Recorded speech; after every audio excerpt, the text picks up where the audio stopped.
Bueno, llegamos a la cuarta y última parte de esta lección número 18, que es continuación de la 17, la purificación del santuario celestial. Y en la pregunta número 6 quedó pendiente la partecita final de la respuesta que dice narrar la historia de Guillermo Miller. Ya narramos la historia de Guillermo Miller y yo quiero acrecentar más un texto a lo que fue leído en el capítulo El conflicto de los siglos, el capítulo 19, titulado Una profecía significativa. Leo: así como Eliseo fue llamado cuando seguía a sus bueyes en el campo, para recibir el manto de la consagración al ministerio profético, así también Guillermo Miller fue llamado a dejar su arado y revelar al pueblo los misterios del reino de Dios. Con temblor dio principio a su obra de conducir a sus oyentes paso a paso a través de los períodos proféticos hasta el segundo advenimiento de Cristo. Sigo leyendo. Con cada esfuerzo cobraba más energía y valor al ver el marcado interés que despertaban sus palabras. A la solicitación de sus hermanos, en cuyas palabras creyó oír el llamamiento de Dios, se debió que Miller consintiera en presentar sus opiniones en público. Tenía ya 50 años. Cuando comenzó tenía 50 años. ¡Wow! Y no estando acostumbrado a hablar en público, se consideraba incapaz de hacer la obra que de él se esperaba. Pero desde el principio sus labores fueron notablemente bendecidas para la salvación de las almas. Su primera conferencia fue seguida de un despertamiento religioso, durante el cual 30 familias enteras, menos 2 personas, estoy leyendo, fueron convertidas. ¡Wow! ¡Qué maravilla! Esto es algo maravilloso. Muy bien, 30 familias convertidas, y de esas 30 familias, 2 personas no se cuentan.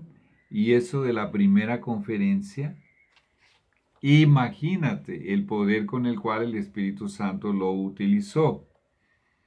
Muy bien, se le instó inmediatamente a que hablase en otros lugares, y casi en todas partes su trabajo tuvo por resultado un avivamiento de la obra del Señor. Los pecadores se convertían, los cristianos renovaban su consagración con Dios o a Dios, y los deístas de aquel movimiento religioso en el cual él creía antes, el cual abandonó, y los deístas, se me perdió aquí el lugar donde iba. Y los deístas e incrédulos eran inducidos a reconocer la verdad de la Biblia y de la religión cristiana. ¡Wow! ¡Wow! ¡Wow! ¡Wow! El testimonio de aquellos entre quienes trabajara va a citar a alguien que fue beneficiado por su ministerio, por el ministerio de Guillermo Miller. Escuche lo que dijo alguien. Consigue ejercer una influencia en una clase de espíritus a la que no afecta la influencia de otros hombres. Gracias al Espíritu Santo, hablaba con tanto poder. Su predicación era para despertar interés en los grandes asuntos de la religión y contrarrestar la mundanalidad y sensualidad crecientes de la época. Tremendo. En casi todas las ciudades se convertían los oyentes por docenas y hasta por centenares. ¡Wow! En muchas poblaciones se le abrían de par en par las iglesias protestantes de casi todas las denominaciones. ¿Por qué dice de casi todas? Porque hubo algunas denominaciones donde no lo recibieron y las invitaciones para trabajar en ellas le llegaban generalmente de los ministros, o sea, de los pastores de diversas congregaciones. Tenía por regla invariable no trabajar donde no hubiese sido invitado. Sin embargo, pronto vio que no le era posible atender siquiera la mitad de los llamamientos que le dirigían. Eran tantas las invitaciones que pronto se dio cuenta de que no podía atender ni a la mitad de tantos pedidos, de tantos llamados, de tantas invitaciones. Fue un hombre poderosamente empleado por Dios y el movimiento milerita, como se le llamó y también se le llamaba, se le conocía como el movimiento adventista, y por el hecho de que ellos predicaban el advenimiento de Jesús, era que se les llamaba movimiento adventista y después se les llamó los adventistas.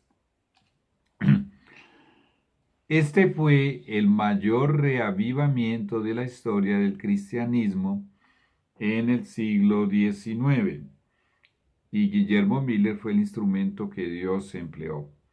Pues bien, vamos a la pregunta número 7.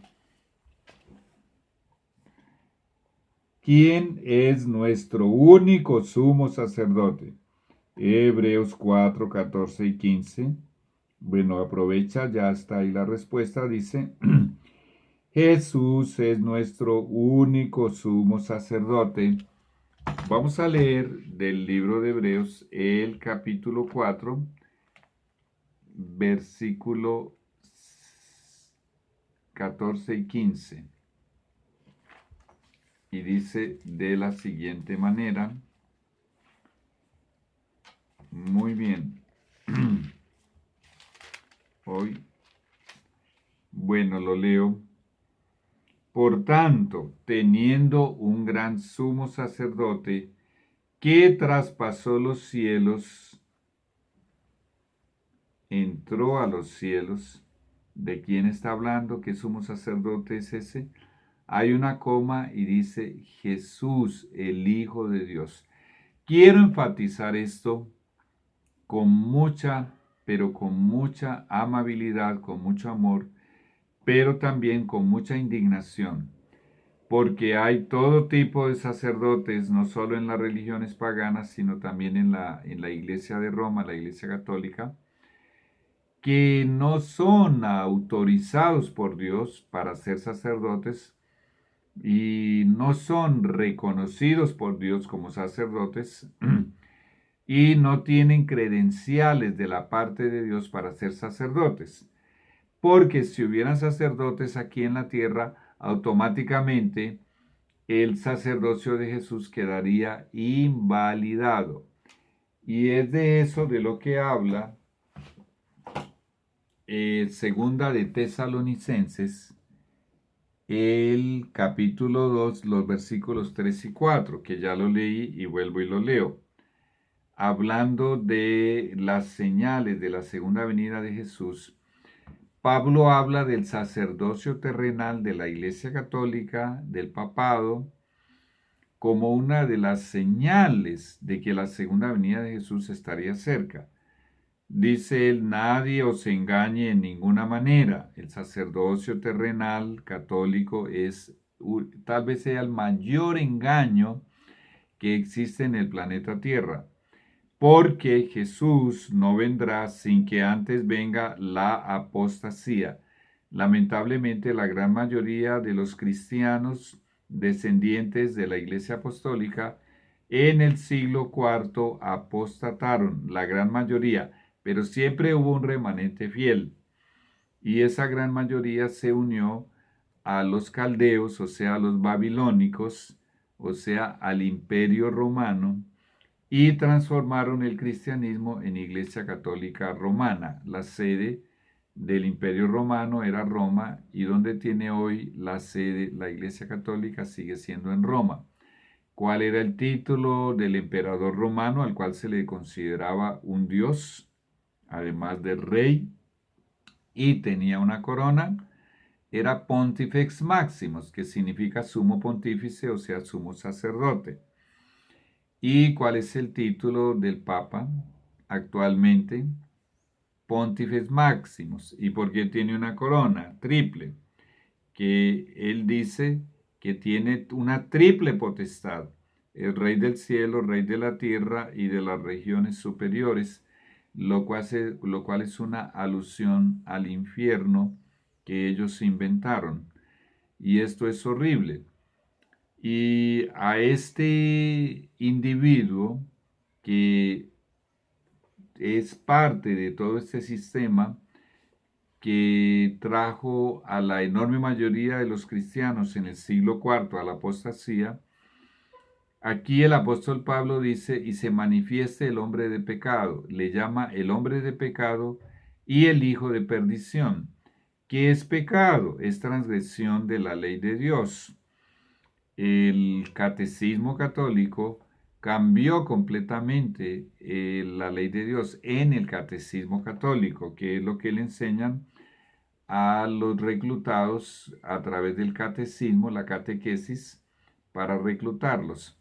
Fue cambiada la ley de Dios de una forma terrible. El cuarto mandamiento fue cambiado el sábado por el domingo. El segundo mandamiento, que prohíbe hacer imágenes, fue extirpado, fue suprimido. La redacción original del texto que Dios escribió con su propio dedo en tablas de piedra fue reducida a un texto. Esa redacción original tiene casi 300 palabras. Fue reducida a un texto de solamente 47 palabras. Y tú dirás, bueno, si se suprimió el segundo mandamiento, pues en el catecismo solo habría 9. El 10º fue dividido en 2. El 10º prohíbe la codicia, y en el catecismo está repetido 2 veces, porque el 9º dice no codiciarás y el 10º lo repite, no codiciarás. Es una sola cosa. Y somos tan tontos. Cuando yo era católico era tan tonto que yo no veía esto. Y sigue diciendo: el cual se opone y se levanta contra todo lo que se llama Dios o es objeto de culto, tanto que se sienta en el templo de Dios como Dios, haciéndose pasar por Dios. Entonces, esas enormes catedrales, esas basílicas enormes, todo ese sistema con sacerdotes terrenales, están diciendo: no, no, no, no, no. Jesús no es tu sacerdote, nosotros somos tus sacerdotes. Ven, confiésanos a nosotros tus pecados y nosotros te damos el perdón. Hace pocos días, en ese asunto del coronavirus, el Vaticano, el Papa, expidió una información diciendo que le daba perdón a todos aquellos que estaban enfermos con el coronavirus. El único que puede perdonar pecados es Dios. Entonces sigo leyendo el capítulo 4, versículo 14 del libro de Hebreos. Por tanto, teniendo un gran sumo sacerdote que traspasó los cielos, ¿quién? La Biblia solo habla de un sumo sacerdote: Jesús, el Hijo de Dios. Retengamos nuestra profesión, porque no tenemos un sumo sacerdote que no pueda compadecerse de nuestras debilidades, sino uno que fue tentado en todo según nuestra semejanza, pero sin pecado. Jesús es el único sacerdote que tú tienes. Recuerda, un sacerdote es un intercesor, un intermediario, un abogado. No hay más. El sistema romano está intentando suplantar el sistema del santuario celestial aquí en la tierra, para que tú dirijas sus ojos al sacerdote y al papa y no a Jesús, tu único sacerdote. Bueno, y nos dice la pregunta número 8: ¿Qué eran los servicios? Pregunta número 8 del santuario terrenal. Pues Hebreos 8:5 nos dice, estos servicios solo eran símbolo y sombra de las cosas celestiales. Vamos a leerlo. Hebreos capítulo 8, versículo 5, dice, los cuales sirven a lo que es figura y sombra de las cosas celestiales. Increíble, todo ese sistema terrenal que Dios había establecido aquí en la tierra, donde dejé, aquí la tengo, la revistica, en el santuario terrenal, el primero que construyó Moisés, que fue sustituido por el templo de Salomón, que era gigantesco, era enorme, pero que después fue destruido y fue reconstruido. Tanto el sacerdocio de los sacerdotes en ese santuario terrenal, como todos los servicios que allí se realizaban y los sacrificios, según lo que acabo de leer, era que figura, o sea, símbolo y sombra de las cosas celestiales, porque el único santuario que se puede purificar es el santuario celestial. Vamos pues a la pregunta número 9. Vamos a verla y dice de la siguiente manera. Si el sumo sacerdote purificaba una vez al año el santuario terrenal, al purificar el lugar santísimo, ¿en qué consiste la purificación del santuario celestial que está a punto de terminar Jesús? Hebreos 9, 11 y 12 y Apocalipsis 14, 7. Bueno, yo quiero, antes de leer el texto, hacer un recuento de lo que ya hemos dicho. No me quiere responder aquí este programa, entonces vamos a buscarlo por acá. ¿Qué se me hizo? Bueno, vamos a colocar aquí, a mí se me olvida, el fondo musical. Muy bien. Recordemos de qué manera se realiza esa purificación del santuario celestial. En primer lugar, leamos los textos de la Biblia. El primero es Hebreos 9, 11 y 12. Pero estando ya presente Cristo, sumo sacerdote de los bienes venideros, por el más amplio y más perfecto tabernáculo, no hecho de manos. ¿Quién hizo ese tabernáculo del cielo? Si no lo hicieron las manos humanas, ¿quién lo hizo? Lo hizo Dios. Es decir, no de esta creación, y no por sangre de machos cabríos ni de becerros, sino por su propia sangre, entró una vez para siempre en el lugar santísimo, habiendo obtenido eterna redención para ti y para mí. Y el otro texto es Apocalipsis 14:7. Dice de la siguiente manera, un ángel que volaba por el medio del cielo dijo muchas cosas y se nos llama la atención a esta. Temed a Dios y dadle gloria, porque la hora de su juicio ha llegado. Única iglesia en el planeta Tierra que enseña que el juicio expiatorio, el juicio investigativo, la purificación del santuario celestial comenzó en el cielo, en el lugar santísimo, y es realizada personalmente por Jesús. Él está allá con sus vestimentas de sacerdote, muy bien, al frente del arca, entre los dos querubines. Está realizando el juicio de investigación para que quede claro eternamente quién se pierde eternamente y quién se salva. Y nos habíamos mencionado, rápidamente vamos a verlo, que en el capítulo 20 del libro de Apocalipsis, el versículo 12 dice que los libros fueron abiertos y otro libro fue abierto, el cual es el libro de la vida, y fueron juzgados los muertos por las cosas que estaban escritas en los libros. ¿Dónde están esos libros? En el cielo. ¿En qué lugar? En el lugar santísimo, que es donde Jesús está llevando a cabo esta obra de juicio. El acto de borrar o de quitar esos pecados de los registros celestiales es lo que Dios está llamando la purificación del santuario celestial. Bueno, veamos entonces aquí la respuesta. Vamos a leerla.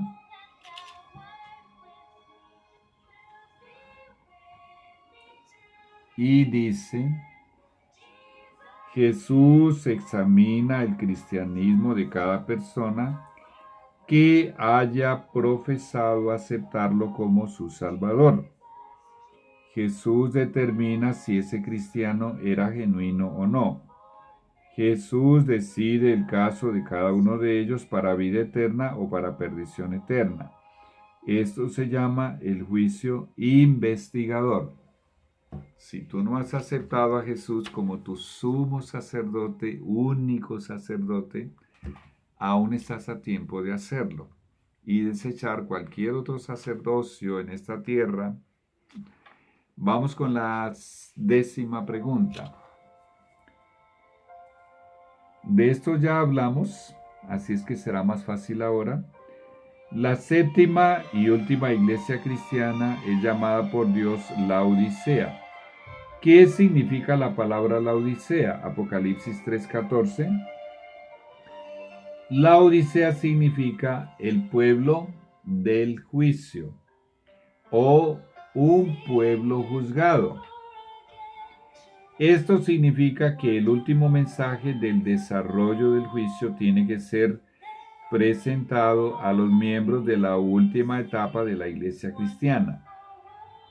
En realidad, todos los miembros de la última etapa de la iglesia cristiana, llamada aquí en el Apocalipsis la Odisea, comprenderán satisfactoriamente el hecho de que se está realizando la purificación del santuario en el cielo. Mientras tanto, los miembros de esta iglesia estamos enseñándole al mundo esta doctrina, esta enseñanza.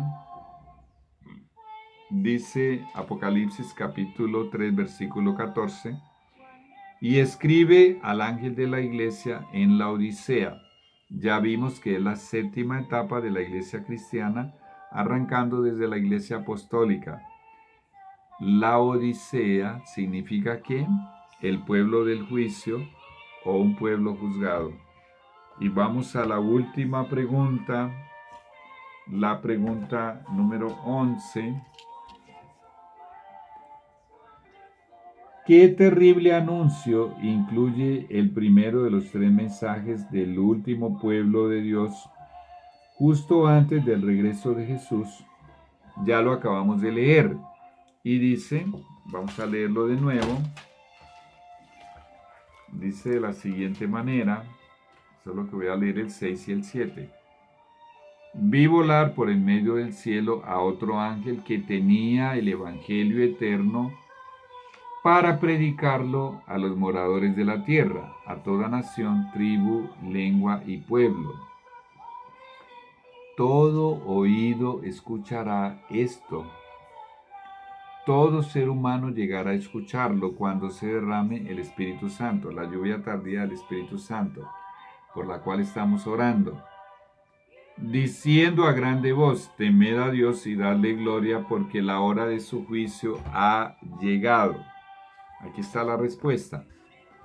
La hora de su juicio ha llegado.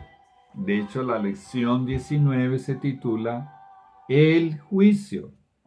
Vamos pues a leer las citas del testimonio de Jesús. La venida de Cristo como nuestro sumo sacerdote al lugar santísimo para la purificación del santuario, de la que se habla en Daniel 8:14, la venida del Hijo del Hombre al lugar donde está el anciano de días, tal como está presentada en Daniel 7:13, ya lo leímos, pero tú lo puedes volver a leer. No lo hemos leído, pero tú puedes volver a leerlo o leerlo por primera vez. y la venida del Señor a su templo, predicha por Malaquías, son descripciones del mismo acontecimiento representado también por la venida del esposo a las bodas, descrito por Cristo en la parábola de las 10 vírgenes en el capítulo 25 de Mateo. Cuando haya terminado este examen, cuando se haya fallado respecto de los que en todos los siglos han profesado ser discípulos de Cristo, entonces, si no antes, habrá terminado el tiempo de gracia y será cerrada la puerta de misericordia. Así que cuando Cristo entró en el lugar santísimo para consumar la obra final de la expiación, cesó su ministerio en el primer departamento. Ese primer departamento era el lugar santo, ¿no? Pero cuando terminó el servicio que se realizaba en el primer departamento, en el lugar santo, se inició el ministerio en el segundo departamento, o sea, en el lugar santísimo. Perdón.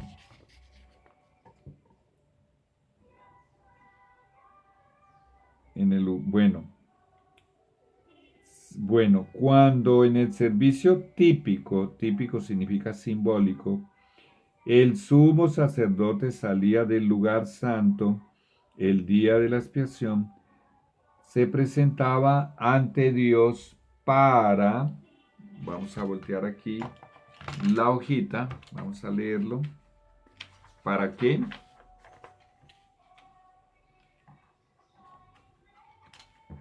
Bueno, vamos a voltear la mía también.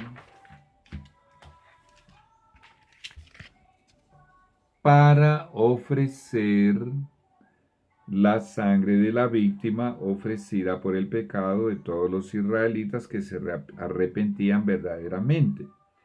Así también Cristo solo había terminado una parte de su obra como intercesor nuestro para empezar otra.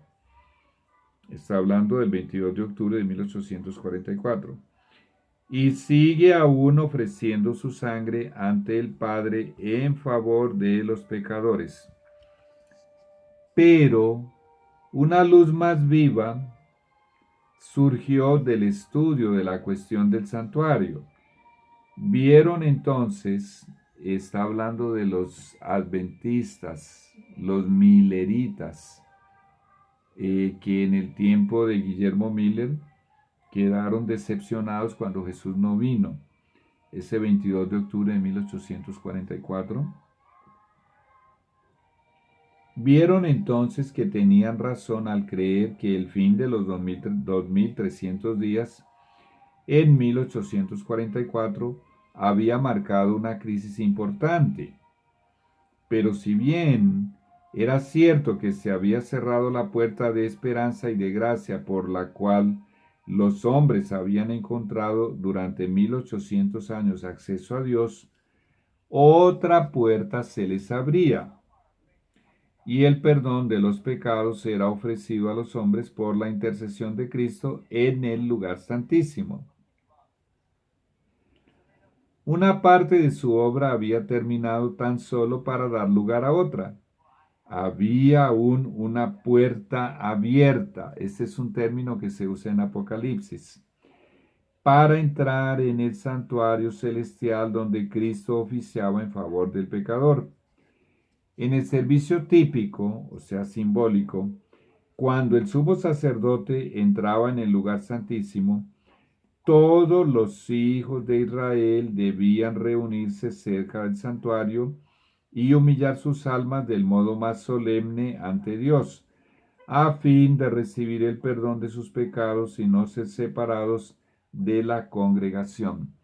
Lee este libro maravilloso, El conflicto de los siglos, y tú lo puedes descargar gratis a tu celular, a tu computador, a tu tablet.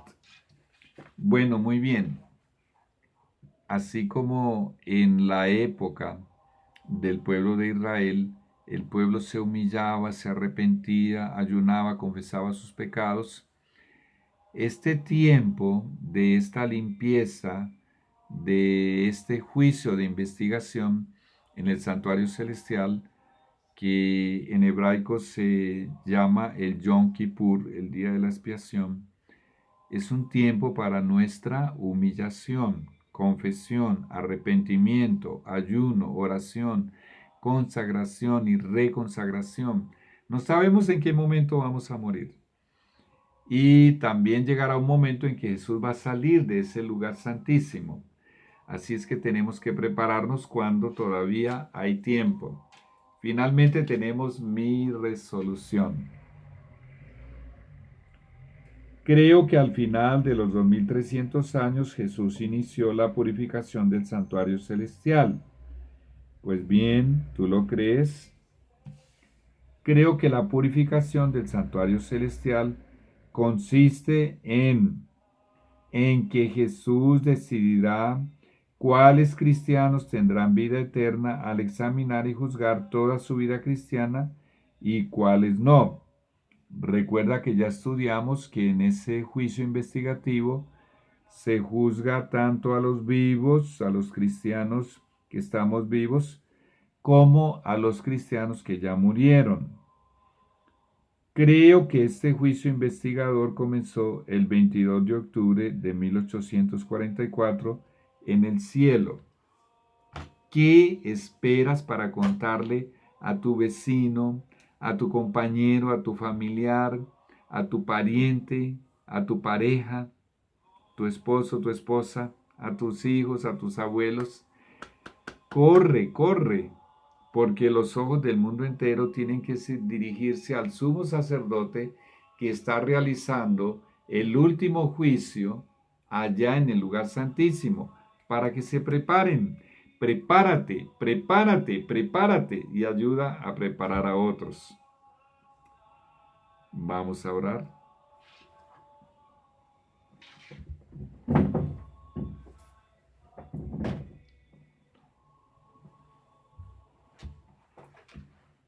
Santo Padre, gracias por nuestro único Rey eterno, sumo sacerdote, intercesor, abogado, intermediario, nuestro sustituto que nos reemplazó, ya pagó nuestra deuda, nuestro Jesús. Señor, en este maravilloso sacerdote, divino humano, confiamos completamente en el único sacerdote que tiene las credenciales del cielo, que es aprobado por el cielo. Entregamos, Señor, nuestras almas, nuestros corazones. Tal vez alguna persona está tomando esa decisión en este momento, Señor. Escúchale su oración. Bendice a los que están viendo estos videos. Multiplica la visualización de esta información. Ayúdalos a los que ya vieron y ya saben, que adviertan a otros, que les informe a los demás. Señor y Dios, ayúdanos a continuar hasta el fin. Sé fiel hasta la muerte y darte la corona de la vida. Es una de las promesas de Jesús. Y que yo encuentre a todas esas personas allá en el cielo y nos abracemos. En el nombre de Jesús.